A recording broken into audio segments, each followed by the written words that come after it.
All right. Hello, I'm Dr. Brad Gobby of the School of Education at Curtin University. I'm pleased to welcome you to this conversation with Dr. Sender Dovchin on linguistic racism. First, some information about Dr. Dovchin. She completed her PhD and MA degrees in language education at the University of Technology in Sydney. She is a Senior Research Fellow at the School of Education at Curtin University and a Discovery Early Career Research Fellow funded by the Australian Research Council. Previously, Sender was an Associate Professor at the Centre for Language Research at the University of Aizu in Japan. With Alistair Pennycook and Shayla Sultana, Sender co-authored Popular Culture, Voice and Linguistic Diversity. Her first book, Language, Media and Globalisation in the Periphery, was published in 2018, and she has since then published Language, Social Media and Ideologies. Sender has co-edited several volumes such as Translinguistics, Negotiating in Innovation and Ordinariness.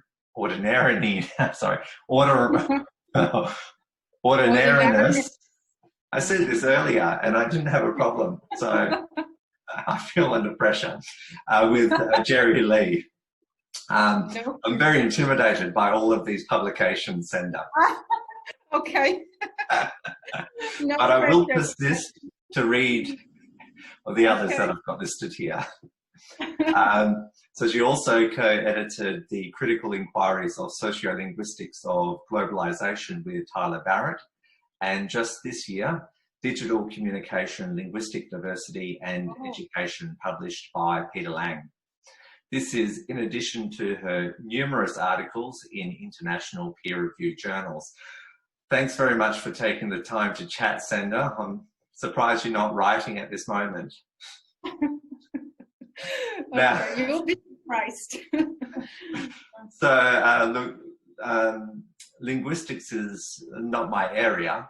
One of the reasons that I like chatting to people who don't study or research in my area is I can understand and speak as a layperson, and that helps people communicate their research to others who don't have necessarily the technical knowledge to understand, for instance, about linguistics. So your current research focuses on linguistic racism, and I wonder if you can tell me about the project and what you mean by linguistic racism.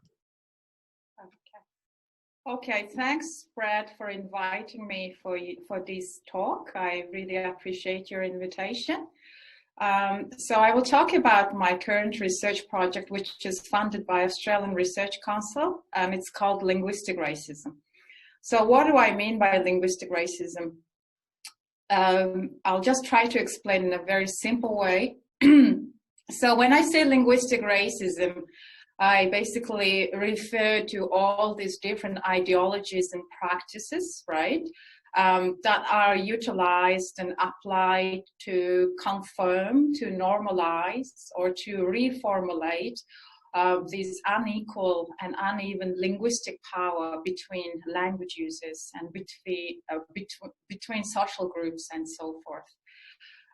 So in contrast to other racism, such as established racism, such as racism based on skin color or one's ethnicity or religion and so forth, linguistic racism is a bit different because it's racism based on one's language, you know, the use of one's linguistic repertoire, dialects and speeches and accents and pronunciations, the varieties and so forth. So this is specifically pretty much focusing on one's individuals or social groups' linguistic practices.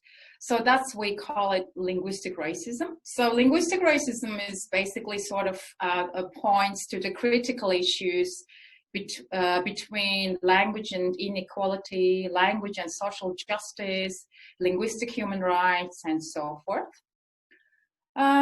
So So in applied linguistics or in social linguistics in my field, there are lots of new terms and terminologies that are emerging in terms of linguistic racism. So we have terms by Tos Katnakangas called linguicism, or by Flores and Rosa, they call it racial linguistic ideologies, or languagelessness, or racial linguistics. And there are lots of new terms are emerging, but all these new terms and terminologies are basically, they have the main ethos looking at somebody who is in a very sort of like a vulnerable position, and who is getting all these discriminations and divisions and differentiations based on how they speak.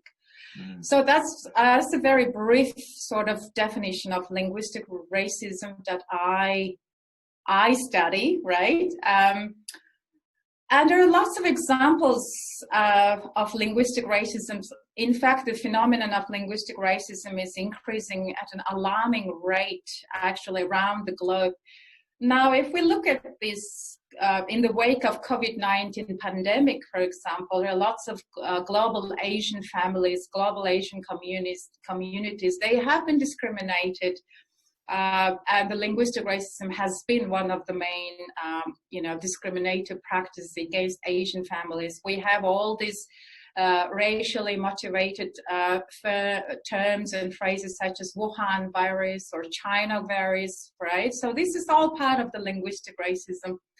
And also, I remember in the UK, there was this Polish guy who was beaten to death a couple of years ago because he was speaking Polish in public space, and he was beaten to death by a couple of teenagers.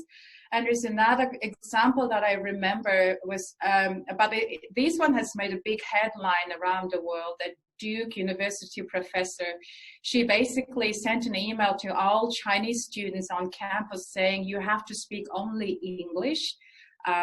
Speaking Chinese is not allowed on campus. And it has made a huge headline around the world because of this. So these are all just very, these are all these examples that made headlines around the world, right? So my study is basically doing qualitative study with real people in an ethnographic, real context, and find out what is really happening with these people. Is linguistic racism real? If it's real, what is really happening to these people, So this was first my research questions and aims. Now, I'll just say very simply, the three main concepts of linguistic racism. So first we have interlanguage discrimination, or interlanguage racism, language racism we call it. So interlanguage means basically the discrimination between minority languages and majority languages, right? So minority languages are basically the languages spoken by minority groups, and when they speak certain languages, they have no linguistic human rights. Their language is basically homogenized or imperialized by dominant language. So that's, we call it interlanguage discrimination. So the language discrimination between intergroups. Now, there are also intralanguage discrimination or intralanguage racism. It's a bit different from interlanguage, because intralanguage can happen in the state, in the particular nation, right?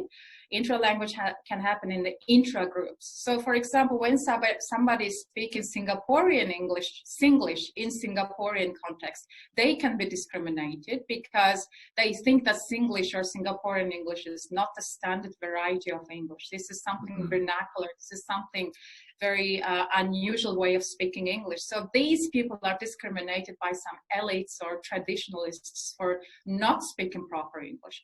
So we call it intralanguage discrimination. And the last one, I suggest that we also should look at translanguage discrimination. So what do I mean by translanguage discrimination is basically we should go beyond all this interlanguage, intralanguage discrimination, and we should probably look at the translanguage discrimination, because now that we have all this transnational, transcultural globalization is happening around the world, there are lots of people moving from one destination to another destination for better opportunities, for better education. And when they transnationally move through these borders, they bring, their own linguistic resources, And when they move these transnational movements and come to another country, they sort of linguistic repertoires are not really accepted in that particular context. So we call these kind of people as translingual identities or transnational identities. I would, if somebody's basically moving or is moving from Mongolia to Australia, and then when that person was in Mongolia and his or her English was considered really good English in Mongolia, and when they come to Australia, his English can be considered that really bad, unacceptable sort of English, right? So this is sort of like not only interlanguage discrimination, it's not only intralanguage discrimination, we also have to look at translingual, trans sort of language discrimination. So I actually see at linguistic racism through these three different concepts. Okay, so I think I think I explained enough about linguistic racism, Brad. What do you think? I think you have. I think. Okay. Well, all right. I feel like I'm being excluded in this conversation. Yes, sorry, Brad. So this is supposed to be a very informal conversation, right? Okay. So I think, that's basically very briefly, right? Yeah. So your project takes up these issues of linguistic racism in the context of Australia. Is that right? That's right. That's correct. Yeah. So who do you speak to in the course of your project? Who have you spoken to?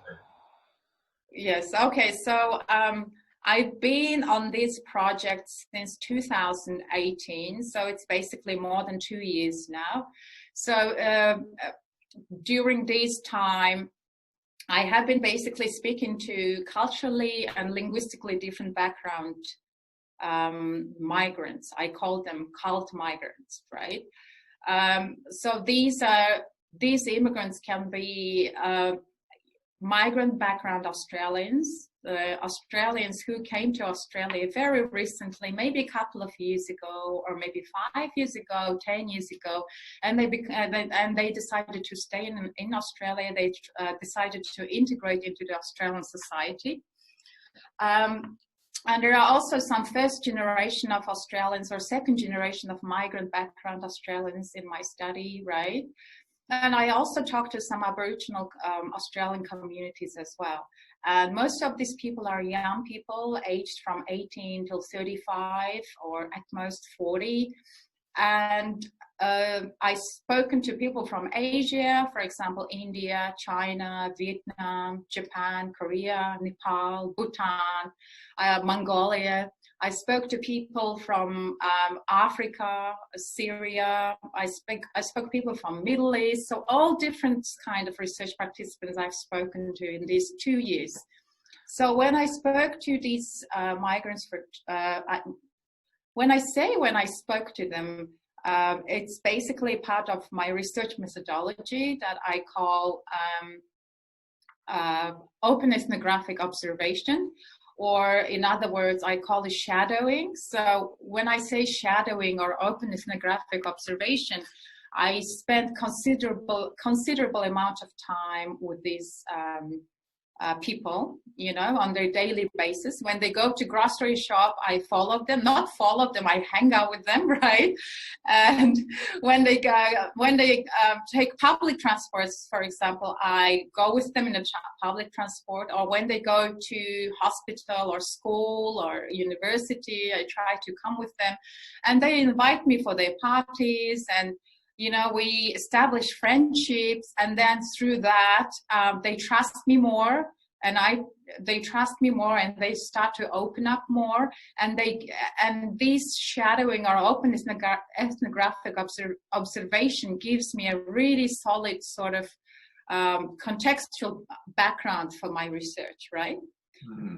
And after that, I haven't finished yet. After that shadowing, I I have lots of good knowledge, ethnographic knowledge about these migrants, right? Everyday lives. And then I prepare my semi-structured, open-ended interview questions, and I invite them for interviews and also group discussions as well. Right. And afterwards, you know, I sort of try to understand what is really happening in terms of their lives, and especially in terms of linguistic racism. Mm. So what are their experiences of linguistic racism, or what's your interpretation of their experiences of linguistic racism?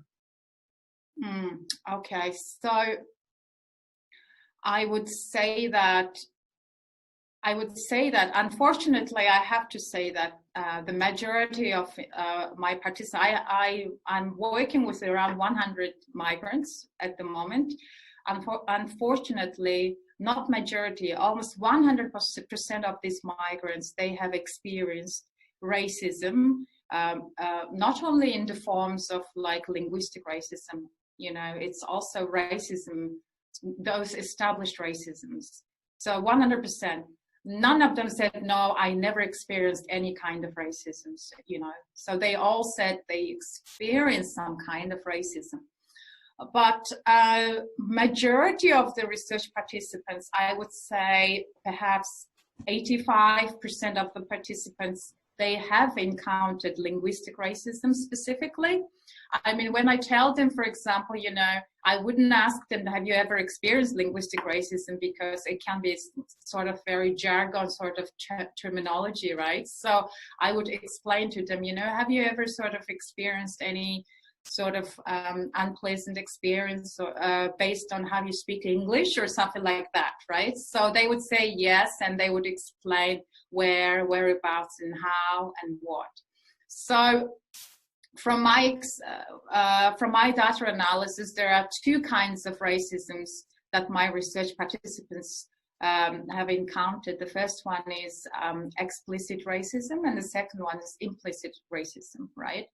So by explicit racism, it's basically it's this verbal attack based on somebody's race and ethnicity, right? It's a direct bullying or calling out names and you know, mocking and things like that. So many of my research participants, they told me that they have experienced this explicit racism more or less in their lives, in the public transport or in the grocery shop, supermarket, and things like that. They also told me that they experience implicit racism a lot. That is sort of like subtle sort of racism, which is, it doesn't mean to hurt people, but it's sort of like getting corrected when they speak, or teasing them, or making jokes about how they speak language and so forth, right? Maybe the other person, he or she, that they don't intend to hurt that people, but you know, the migrants, they find it quite sort of like microaggression sort of racism, right? So these are the main experience they have so far encountered, Brad. Yeah. So I'm wondering about whether or not linguistic racism occurs differently around the world, and being in Australia, how does it play out in Australia specifically? Yeah. Okay. So I would answer to this question in the world and in Australia. So I would say in the world, I would answer this in terms of the idea of the difference of similarity and the similarity of difference, right? So what do I mean by that is it can be different depending on the particular context, the particular people, social groups and individuals, but it can be very similar overall in the world, right? So that's what I mean by difference of similarity, or similarity of difference. So when I look at all these examples that I was investigating in terms of my research participants, and when I hear their stories, it's quite similar to what is happening around the world beyond Australia. So I wouldn't just say that, oh, it's very specific in Australia, you know. But of course, there are many specific cases in Australia, because Australia is a country Australia has its unique settings, right? Mm. So we all know that Australia is Australia tends to sort of advocate for multilingualism and multiculturalism. It's a country based on, the population is many percentage of the population is based on immigrants and migrants, right?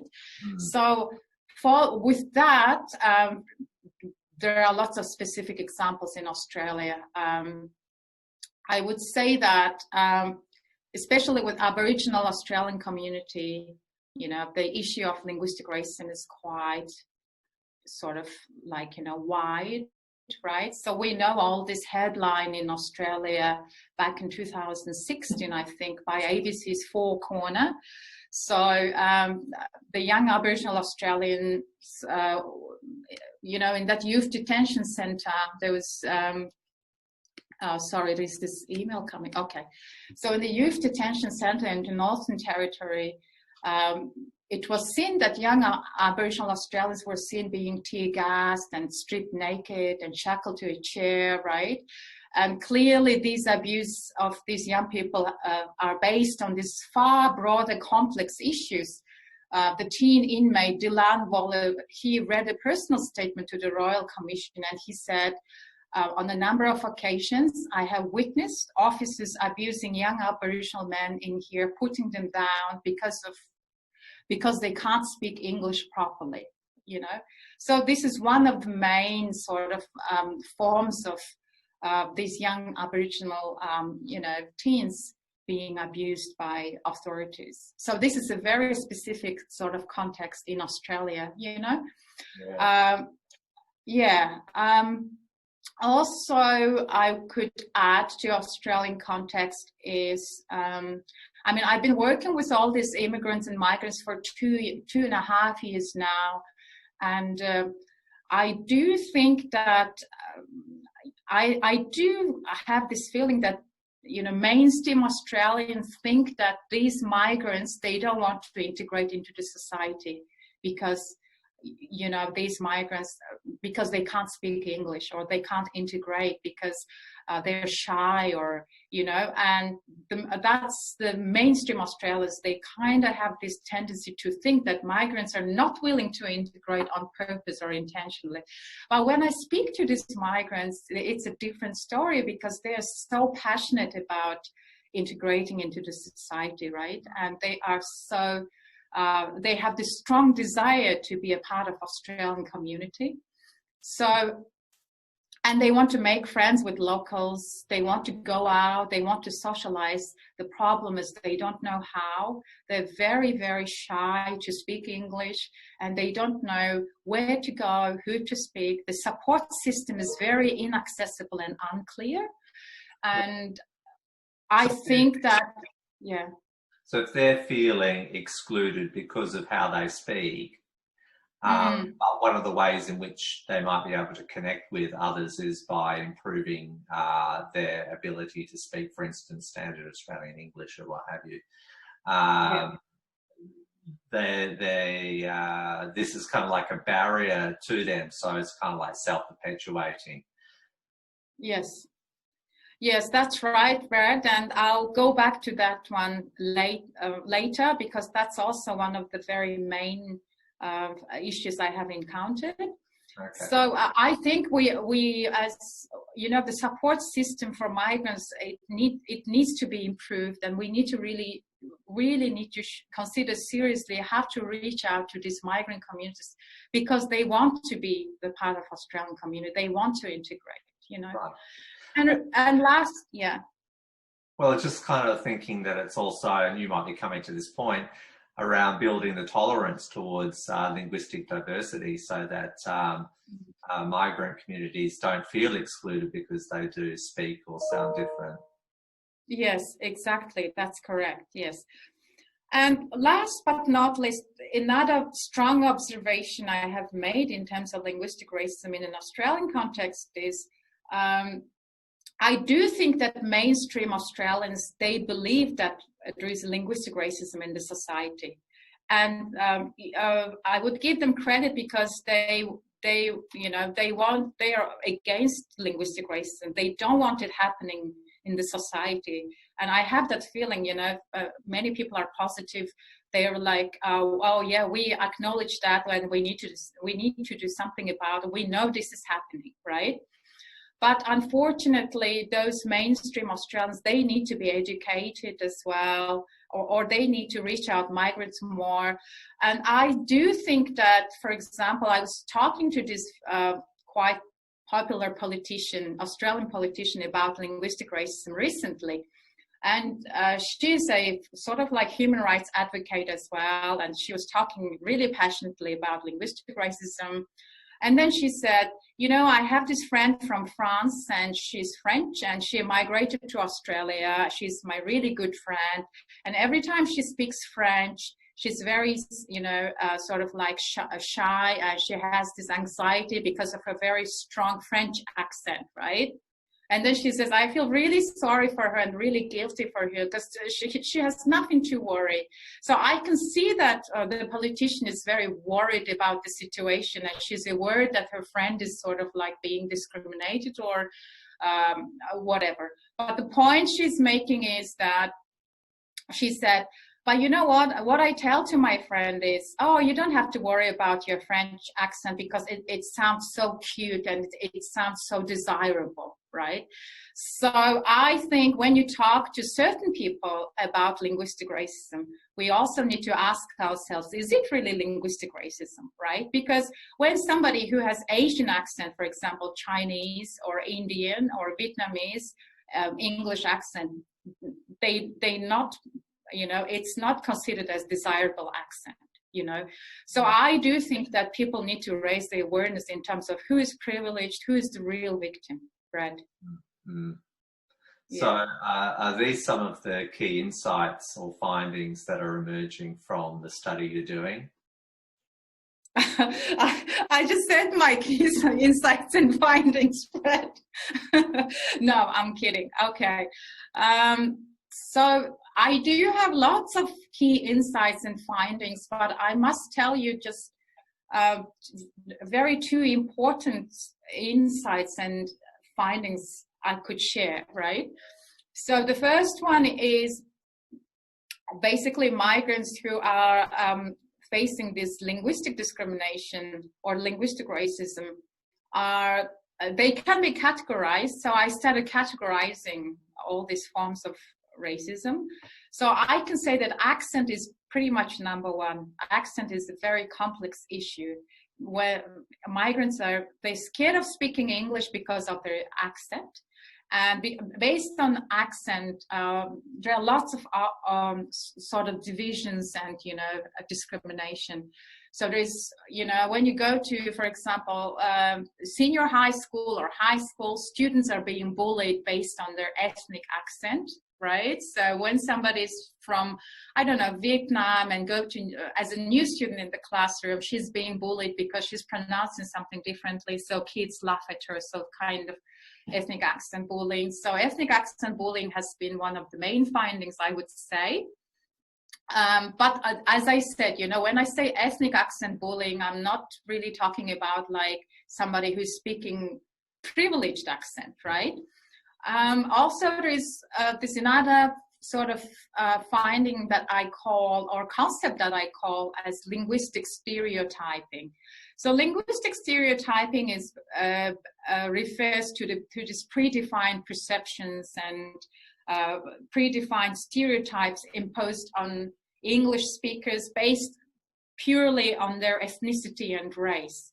For example, say like if somebody looks Chinese or Asian, right? Even though he was born in Australia and he speaks perfect fluent Australian English, he can still be discriminated because people would think, oh, he must have an accent, So they have this accent hallucination, we call it, accent hallucination, yeah. So when you look at somebody and you have this hallucination that he's speaking not proper English, right? Because this linguistic stereotyping. So this is one of the second findings that I found quite, sort of important findings. So basically, irrespective of their actual high level of English, they're still being heard, seen, imagined, speaking bad or unacceptable English.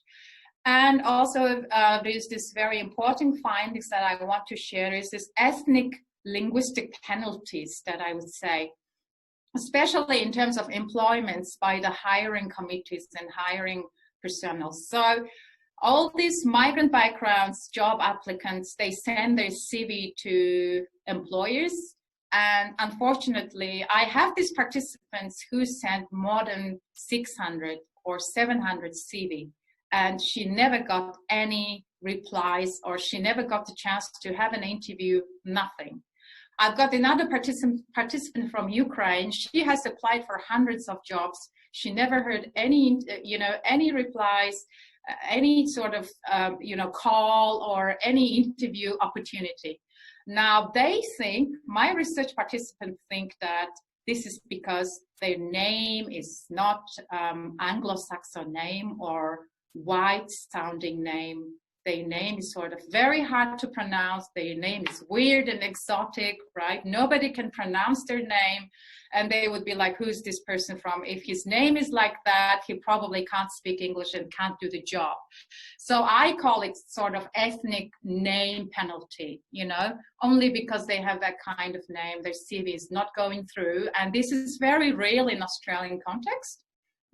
Also, so they do have this very sort of impressive CV, like they went to university in Ukraine. She has a PhD in Ukrainian university, and she was a big lecturer and professor in Ukraine. And she come to Australia, and in her CV, she mentions about her PhD, her master's degree, her bachelor's, and they're all, and she was all educated at the university in Ukraine, right?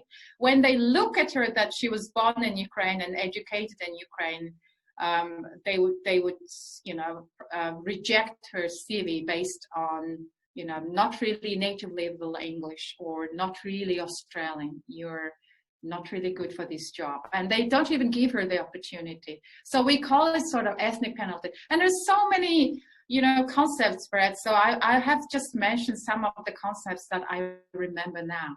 Thanks, Brad. As an educator, I'm interested in knowing what the implications of the kind of research that you're doing are for education systems and for educators. Oh, Brett, before I answer that question, I forgot also to say one of the main emerging key findings that I found that needs to be told here. So all my research participants and migrants, when they face this sort of multiple forms of implicit, explicit linguistic racism, right? So they become really they start suffering from different psychological issues, psychological damages, such as, I call it linguistic inferiority complexes. That is, you degrade yourself, you lose your self-confidence, and you have fear and anxiety, and you think that you are worse than anyone, and you categorize yourself as a second-class citizen, as they call, and then they decide to withdraw. So I call it social withdrawal. So, and then, they lose their sense of belonging. There's no sense of belonging, low self-esteem, and all of this psychological damages, when they're accumulated together, it turns into a depression. It turns into a very serious clinical mental health issues, such as suicidal ideation, eating disorder, alcoholism, substance abuse, and so forth. So I have so many examples based on my research participants who are going through mental health problems and psychological issues. And unfortunately, they cannot have immediate help, because when they try to go to counselors and psychologists, their English is not enough.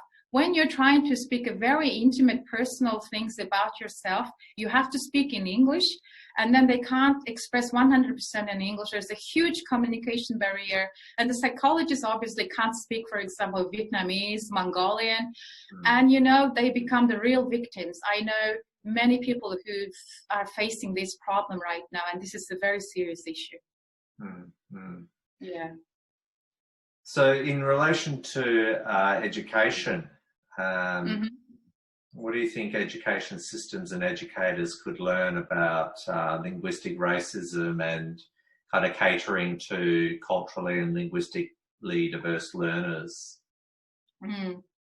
Yeah. So we are all educators and scholars and academics, so we are all here to, educate people about what is happening in the real world, right? So I think that as a linguist and educator myself, speaking for migrants, I think that talking about linguistic racism is very timely. So its social linguistic implication is very important for current Australian educational system, because in the face of Australian educational system of the strong value of the multicultural, multilingual campus, multicultural inclusion of the diversity and equality, right? We have a very distinct lack of understanding, very distinct knowledge gap, very distinct lack of public understanding, and there's a significant knowledge gap of what is really happening for our international students, for our migrant background, non-English speaking background students. Are there any early signs of low social integration, low linguistic integration?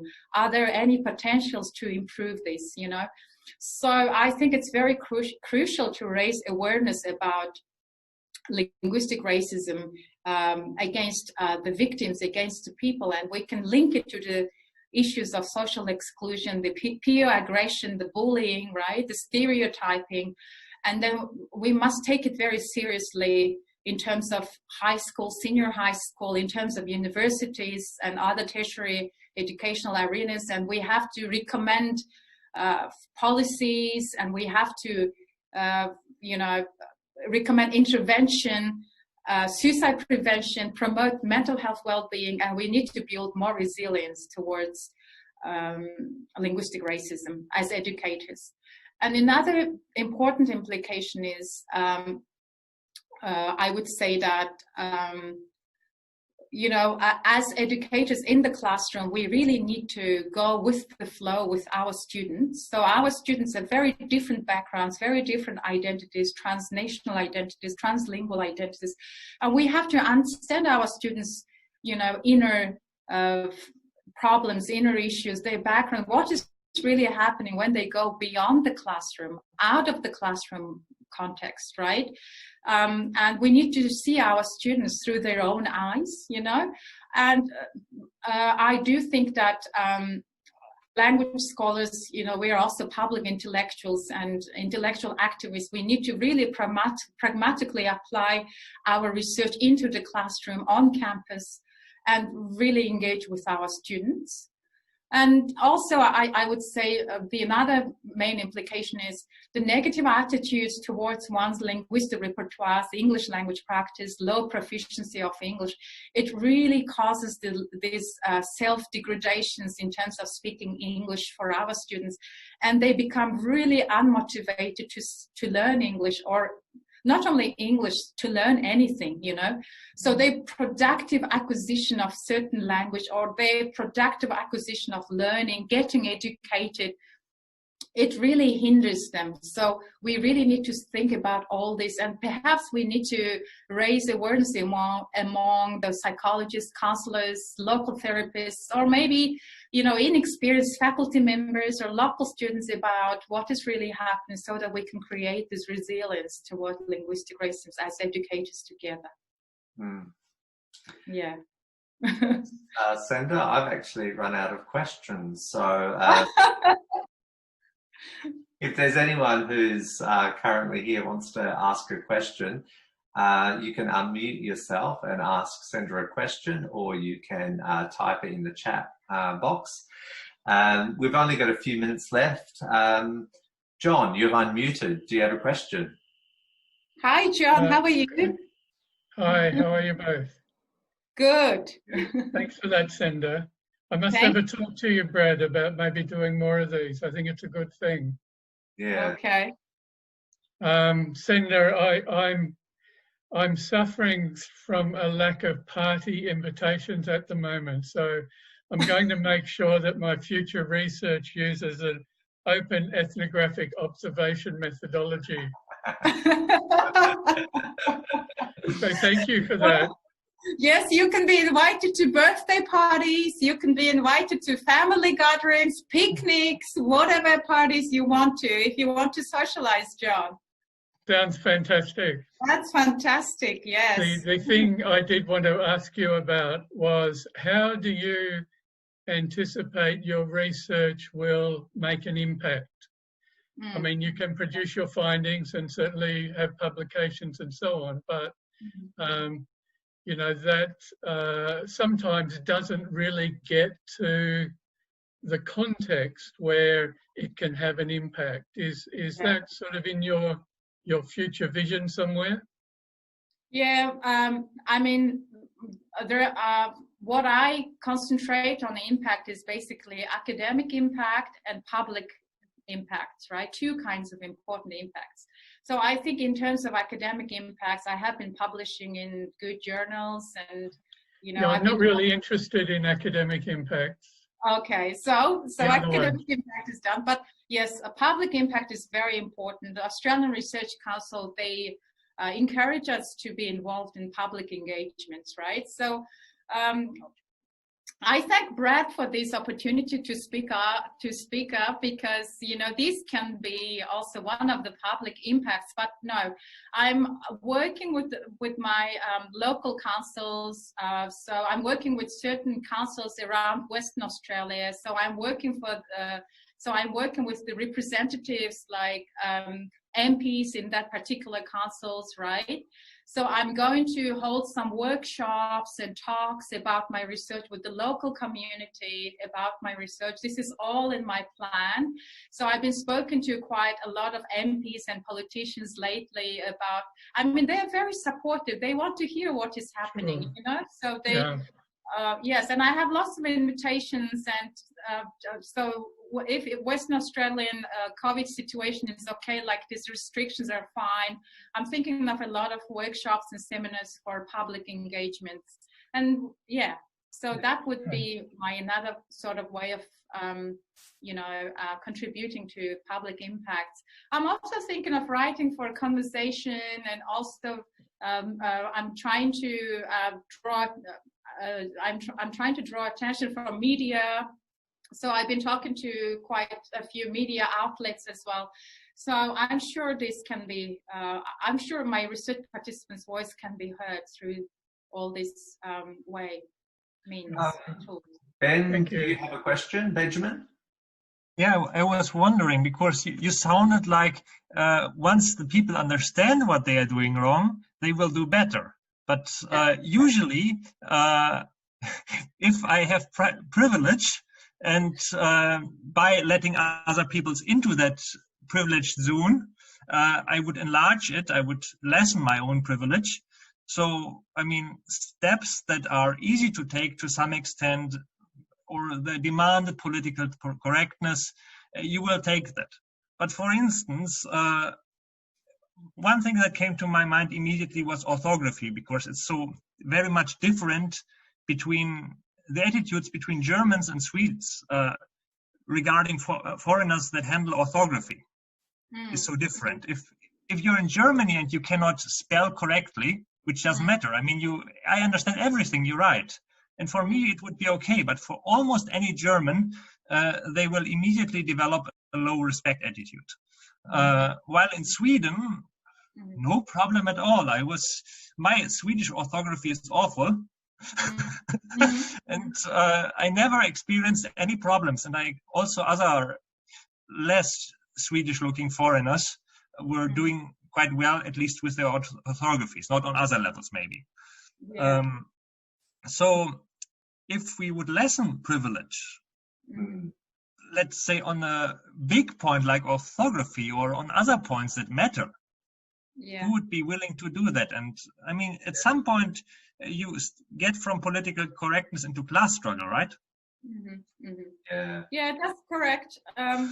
Yeah, Brad, what were you going to Well, I was also thinking, to build upon what Ben was saying, the intersection of linguistic racism with other powers, such as, so not only ethnicity, but class, sexuality, and gender, and the interactions. So what are the experiences of people from different within the same ethnic group, but which are marginalised according to other kind of factors, such as, you know, being working class or being gay or lesbian, and how that all plays out in relation to the linguistic racism too. Yeah, that's a good point, Benjamin, Brad. In terms of intersecting linguistic racism to other sort of, you know, powers such as sexuality or working class, it's very important. Many studies have been done before, actually, especially in terms of like gay language, right? So they categorize it gay language, and people get discriminated because of certain way of speaking, sort of gayish way, right? So they do get discriminated on that. I actually have a research participant who has been the victim of the gay language, speaking of gay language, right? And there's also studies about working class, especially in England, about speaking Northerners and Southerners and things like that. That's also sort of linguistic racism, the posh English or not so posh English, right? So these are all, these are all related. I mean, the idea of linguistic racism is not only sort of like related to just migrants or indigenous community, but there are lots of other people and individuals and social groups. And in terms of orthography, is also a very important sort of question or issue, I think, especially young people who are using social media, Facebook and so forth. They are using all these technology related words, emojis and so forth, and they are being told for writing wrong kind of language or writing wrong kind of English or Mongolian, not so authentic English and so forth. So that is also part of linguistic racism. And also, even there are many studies, international studies, that international students' essays, academic writings are being assessed based on the poorly written sort of essays. But you know, from students' point of view, they've done a good job, but from the lecturer's point of view, perhaps the writing is not so good. And there are lots of issues part of linguistic racism. I'm going to end the recording now. We can continue the conversation, but I'm going to end the recording. So thank you very much, Sender, for your time. Okay. Yes, thank you. Thank you very much, Brad, for inviting me. And yeah, I had a pleasure talking about my research.